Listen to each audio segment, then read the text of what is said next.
Good evening. It's Thursday evening. We're getting down the wire here with the election season here in 332. Next Friday, the ballots are being counted. So if you haven't turned yours in, please do. June 1st is kind of that unofficial deadline. Let's get them in the mail. Let's go for a record turnout. Let's do our part to shape the future of this local for years to come. Let's make sure we have that ballot turned in by June 1st. Let's get it in the mail. Tonight, I'm going to talk about a few topics, a few questions and concerns that have come from the S&C membership. So I'll try to answer and address those. If there's something I don't address tonight and you need to get a hold of me, want to get a hold of me, ask me a question, it's 925-594-3595. There's a few topics here. One of them a few of them are kind of doubled up. The first one has to do with the apprenticeship, rotation, and JETC. The JTC, that's a quick one. The 332 recently purchased the JTC. I know there's a training center in San Leandro that's top notch, a great facility. But if we have the opportunity to build a JTC here in 332 with the SSC member in mind, then we have to do it.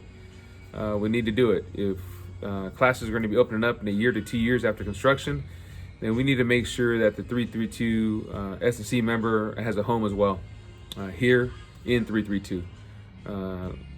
So those discussions need to happen tomorrow if they're going to materialize in a year to two. So that's an issue that will most definitely be on the plate. I know Mr. Rodriguez has brought that up as well. I think we'd both love to see our S&C members getting the training and education they need right here in our house in 332. So that's definitely a push we'll have. The second one has to do with rotation.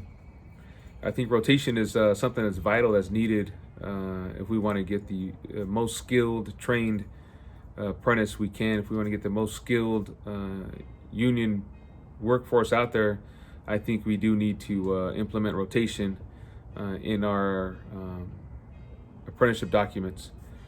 Every 12 to 14 months, I believe, is how another classification does it. And I think it only helps the member. Members need to have the tools and the skill set to survive not just a 3-year apprenticeship program, but a 15, 20, 30-year career. We shouldn't have members that are scared of the layoff or scared every winter when work slows down because they did 3 years of fire alarm. And now they're going on 7 years with the same shop and getting slow, and they're not confident in their skill set to survive out there with a journeyman call. So we need to get every member the opportunity and the confidence in their skill set to take a job call, and that means varied training. That means that we have to have every apprentice trained in a fire alarm or data telecom, security access control, nurse call systems, or fiber.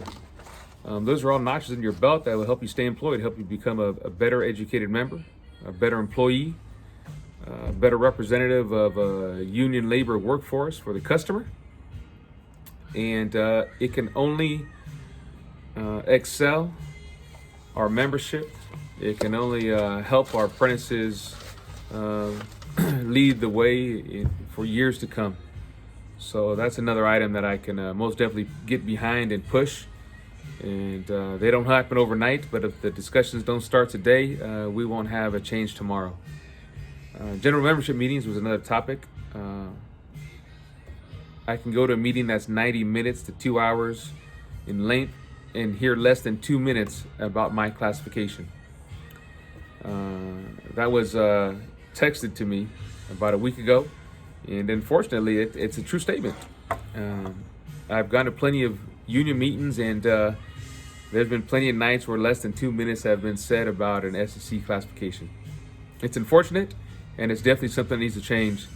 General reports concerning S&C or residential or material handlers, city workers, we all need to feel like we're included, that's our house.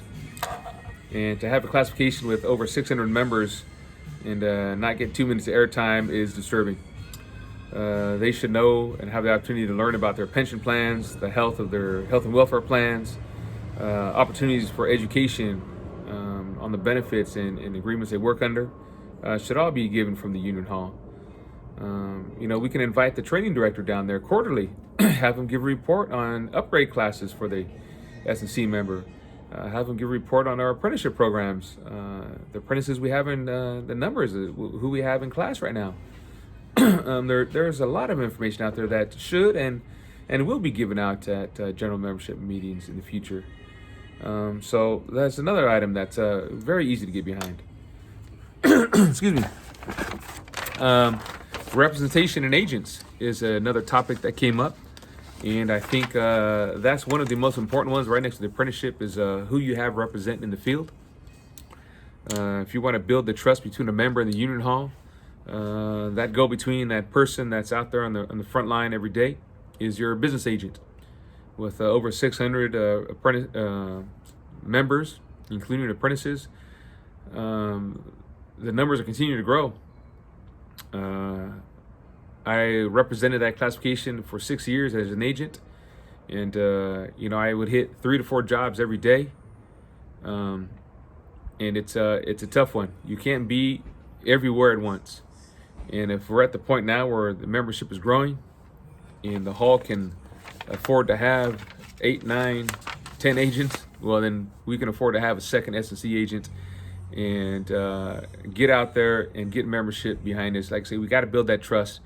You can't have, a good relationship from the hall to the field or from the field to the hall if you don't have that trust. And the agent is the first point of contact for 90% of the issues.